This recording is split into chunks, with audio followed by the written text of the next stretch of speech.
안녕하십니까. 안녕하십니까. 예, 예장통합뉴스 대표 최경구 목사입니다. H방송 전태석 목사입니다. 우리 전 목사님 바쁘신 중에 또 이래 오셔서 같이 또 대담하게 돼서 감사합니다. 오늘 굉장히 중요한 날이니까. 그래요? 예, 간밤에 아주 그냥 잠을 못 잔 사람들 엄청 많을 겁니다. 예. 어제 윤석열 대통령이 예. 밤 10시 반에 갑자기 비상계엄을 선포했어요. 예. 우리 전 목사님도 그 윤석열 담화문을 직접 들었습니까? 부분적으로 들었습니다. 다는 못 또 듣고. 핵심이 뭐죠? 핵심은 뭐 종북 주사파를 척결해야 된다. 네. 지금 뭐 혼란스럽잖아요. 네, 또. 그리고 또 하나는 자유민주주의를 수호해야 된다. 이것이 두 개 핵심인 것 같습니다. 네. 이게 아마 우리나라의 이제 그 보수적인 사람들은 다 염려하고 있는 거죠. 그럼요. 그 윤 대통령이 아마 그런 염려를 아마 받아들여서 네. 아마 중량 결단을 해서 예. 종북 주사파 세력과 그다음에 자유민주주의를 수호하기 위해서 부득한 조치로 비상계엄을 선포했다 이렇게 볼 수 있죠. 그렇죠. 그다음에 그래서 아마 대통령께서는 그 나름대로 뭐 우리가 봤을 때 속이 굉장히 상했을 가능성이 있어서 이런 결과에 왔지 않았나 저는 그렇게 생각합니다. 예. 그래서 어제 그럼 우리 전 목사님은 비상계엄이 선포하고 제가 알기로는 한 11시쯤 넘어서 국회로 간 것 같은데 그때 그 전 목사님 보신 상황을 잠깐 말씀해 주시죠. 제가 이제 11시경에 원래는 뭐 10시 반에 이제 내용이 나온 것 같은데 그렇죠. 조금 늦게 접했습니다. 네. 이 방송을 통해서 늦게 접하다 보니까 그래서 야 이거 국회가 지금 복잡하고 혼란스럽다는 소식이 들리길래 이 국회로 가봐야 되겠다. 이제 그렇게 생각하고 두 번째는 저희들이 이제 사단이 육군 사단이 옆에 있기 때문에 이 사단에 그럼 군인들이 어떻게 움직일까 밖에 나가면은 지금 만약에 이렇다면은 많은 장병들이 사단 본부로 전부 집합할 건데 이 두 가지가 제가 궁금해서 그들은 차에 제가 11시 반인가 조금 뭐 11시 반 넘었나 이제 우선은 이제 육군 그 사단 옆에 계속 차량들이 들어갔어요. 장병들이 그게 부대 봉쇄부대입니까? 아니요, 사단이니까 육군 사단이 군부대는 아니고 제가 후문 쪽에서 이제 지켜봤는데 계속 이제 뭐 밤에 심야에 출근하는 사람들이 엄청 있었더라고. 아마 비상이 걸리니까. 국회 앞에 상황을 참. 그래서 이제 국회는 그 뒤로 거기서 한 뭐 그걸 보다가 군부대 상황을 보다가 국회로 가니까 진입하기가 굉장히 어려웠어요. 그 파천교라고 다리가 있는데 이제 거기서는 전부 경찰이 바리케이트를 전면에서 국회 쪽으로 치고 있기 때문에 저는 우회전해서 KBS 안으로 가서 길 가에는 주차하기가 정말 어렵고 마침 뭐 KBS 안에 주차장이 뭐 널널해서 거기를 차 세우고 국회 정현관 앞으로 이제 진입하니까 도착하니까 이미 제가 봤을 때는 이게 민노총이다. 제 판단은 민노총이고 산하 노조들의 그 깃발들이 뭐 한 열 몇 개가 지금 진을 치고 있더라고요. 이건 노조 그룹들을 중심으로 지금 전부 모여갖고 구호를 외치고 있네.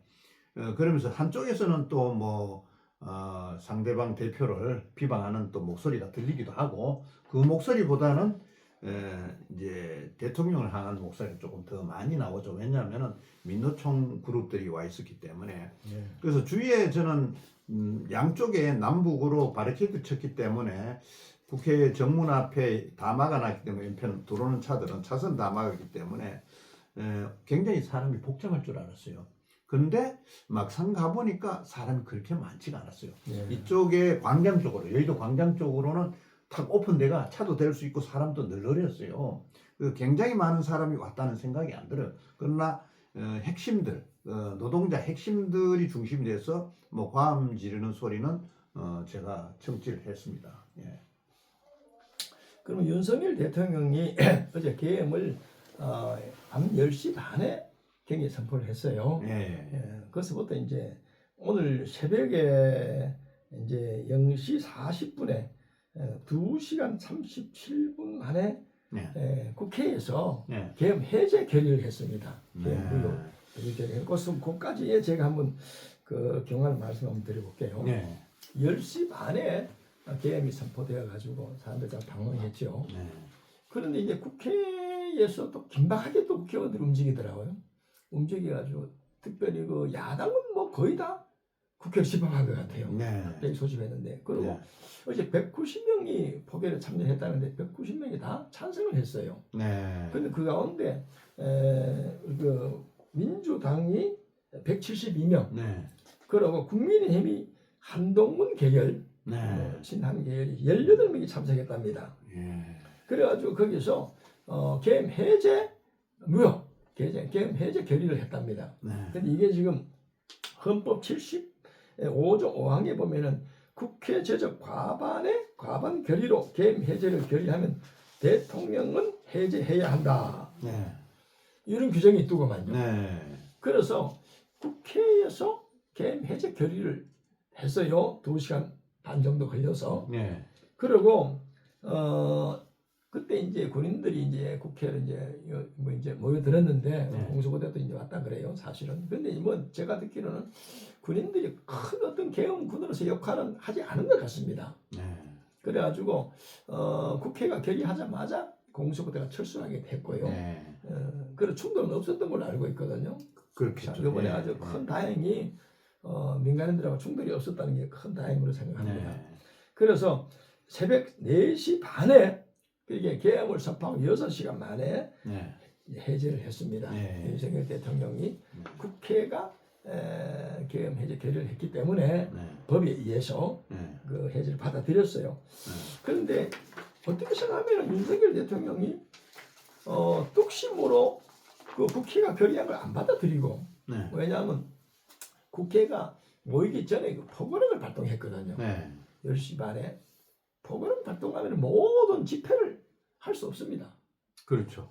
그래서 일부 측에서는 집회를 할 수 없는 포고령을 발표했는데 국회에서 모여서 이런 결의를 할 수 있느냐, 이 네. 말까지 있었어요. 네. 만약에 그래서 윤석열 대통령이 뚝심을 밀어붙였다면은 네. 아마 큰 충돌이 일어났을 거예요. 그렇죠. 그 점은 네. 윤석열 대통령이 다행히 민주주의 국가에서 그걸 받아들였다는 데에서는 굉장히 좀 감사하게 생각합니다. 네. 그리고 그러면 윤석열 대통령이 왜 뜬금없는 비상계엄을 선포했을까? 네. 그것도 제가 한번 살펴봤어요. 네. 그런데 지금 제가 보니까 이제 그 현재 우리 그 정치 그 상황을 한번 살펴보겠습니다. 보니까 야당 이석이 한 190석 되잖아요. 그렇죠. 192석. 그러고 뭐 여당은 뭐 110석 되고요. 네. 이래 되니까 야당이 과반이 훨씬 넘어버렸어. 그렇죠. 그리고 뭐 3분의 2가 될 정도가 됐잖아요. 네. 그러니까 대통령이 할 수 있는 일이 없습니다. 그렇죠. 네. 그리고 연이어 검사들 탄핵을 시키고 네. 사법부를 부정한 듯한 자기들에게 유리한 결정이 나오면 받아들이고 또 불리하게 나오면 사법부에 대해서 막 탄핵 운운하면서 나오니까 야, 이게 참 정치적으로 굉장히 불안하다 하는 그런 생각이 들었고요. 그 대통령이 할 수 있는 일이 없다. 두 번째는 국민의힘 한당원 대표하고 이 손발을 다 맞추게 되는데 네. 굉장히 엇박자가 나기 시작했습니다. 얼마 전부터. 그렇죠. 그러니까 윤석열 대통령하고 한동훈 대표하고 이 엇박자가 자꾸 일어나니까 뭐 최근에 뭐 댓글 문제도 있었잖아요. 그렇죠. 이래가지고 거기서 윤석열 대통령은 이 국민의힘 자기 여당에서 나를 도와주지 않는다. 아마 여기에 대한 그 불안이 또 있었지 않느냐. 당연히 있겠죠. 예, 있어요. 그 다음에는 내년도 예산이 총 지출이 677.4조 4천억이라네요. 그런데 이게 673.3조라 2조 4천억이 네. 그 예비비에서 4,800억하고 총 깎인 게 뭐 2조 한 4천억 좀 깎였다 그래요. 네. 그래서 쭉 보니까 뭐 대통령 특활비가 82억에서 이제 그 제로가 됐고 검찰 특경비 검찰비가 또 580억인데 제로가 됐고 감사 특경비하고 원 특활비가 80억인데 이것도 제로. 검찰 특경비하고 특활비가 치안활동비 이런 것들이 32억인데 땡이 됐고요. 동해가스 개발 비용 대왕고래 프로젝트에 586억 원인데 8억 원만 책정되고 전공이 지원 사업이 3,678억인데 2,747억으로 깎였다는 거예요. 자, 그러니 국가를 운영하는 대통령으로서 할 수 있는 일이 없다. 예. 자, 이러니까 국유지책으로 대통령은 자기 나름대로 뭐 이렇게 하는 것이 국가를 위한 일이다. 예? 네. 전부 이게 뭐 이 현재 정치가 종북 주사파 그들의 영향이 크지 않느냐 이렇게 해서 아마 세 판을 좀 살라고 한 것 같습니다. 예. 예. 그런데 사실 뭐 어떻게 지금 생각하면 이제 좀 실패했다고 볼 수가 있죠. 개헌이 실패했다고 볼 수 벌써 있죠. 처리했으니까 실패한 거죠. 예, 네. 실패한데 물론 교훈은 있겠습니다만은 네. 그런데 그 실패한 것에 대해서 그것도 좀 분석을 한번 해보면은 제가 분석할 때는 전반적으로 개헌 준비가 부족했다. 왜냐하면 개헌을 하려면은 사실은 그 국회부터 에워싸야 되거든요. 네. 국회를 에워싸고 그 다음에는 뭐 국회의장이나 야당 대표나 여당 대표나 뭐 이런 사람들 다 감금을 시켜야 되는 거예요. 네. 그렇잖아요. 네. 그리고 군대를 풀어가지고 그 군대하고 치안하고 경찰하고 손발을 딱 갖다 쥐고 움직여야 되는데 네. 어제 상황을 봤을 때는 전부 엇박자가 난 거예요. 그렇잖아요. 또 내가 듣기로는 뭐 국무회의를 했다 그래요. 국무회의를 네. 해가지고 이 개헌을 선포를 하는데 제가 알기로는 국무위원들이 거의 다 반대를 했답니다. 아, 그런데도 윤석열 대통령이 밀어붙였구나. 강행을 했다 하는 그런 말이 들려요. 네. 그래서 이 앞으로 윤석열 대통령이 상당한 그 어려움을 처하게 됐습니다. 뭐 야당에 벌써 대통령 사임해라. 그럼 오늘 뭐 얘기 들으니까 뭐 190명이 탄핵을 발의하는 그 안을 냈답니다. 네. 그게 상정을 했다 그래요. 그래서 내일 모레 새벽에 1시쯤 돼가지고 포기를 한답니다. 네. 190명이 있으니까 이제 여당에서 한 10명 네.